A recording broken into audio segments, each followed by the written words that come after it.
Hi everybody, I'm Philip Duncan. Thank you for joining us as we take a look at the weather forecast over the next few days and of course the weekend. And we've got this big low coming in, starts on Friday, doesn't clear away until next Monday, so we've got a wet and windy few days ahead.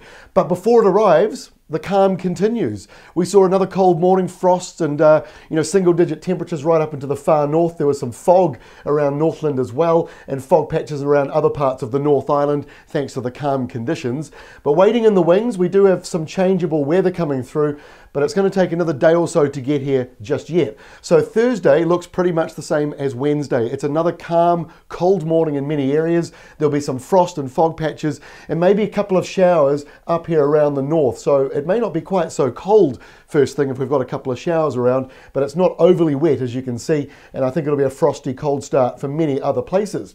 But as we head to Friday, things do start to warm up. We've got the nor'westers building over the South Island. They might even kick in around Thursday evening. By Friday lunchtime it is windy, gale force possible in some areas, although probably below damaging, and it's mild. Both islands, in fact it's subtropical in the North Island as the nor'westers start there, but I must tell you there could be some fog first thing in the morning as a result of a little bit more humidity and warmth, and also very little in the way of wind. So there's just a chance of some fog around the North Island on Friday. It won't be around the South Island, not with all that wind.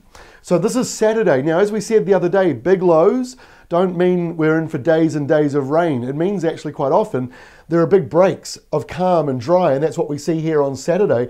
There could be some large areas of calm, dry weather as the centre is here, but it sort of stretches southwards as well. So where's the worst of the wind and rain? It's pretty obvious. It's around the North Island. So it's windy here. That's the squash zone you see between the high to the east and the low out there just to the west. So it'll be windy and wet over the North Island. It might ease as the day goes on though. I think the winds and the rain will ease back into the afternoon around the western and northern areas like Auckland and Waikato, but further east, heavy downpours possible around Coromandel, Bay of Plenty and other central parts of the North Island, but boy, much calmer day for the south.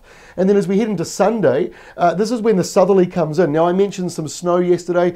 It's not looking that bad, but it is cold. But as you can see, the isobars don't disappear off the screen. So it's not a major southerly, it's just a localized southerly that will produce snow on the ranges, but it's unlikely to cause problems elsewhere. And the wind and the showers continue around the north. Plenty of areas of dry in there though, so it's a very messy Sunday forecast. And we finish on Monday.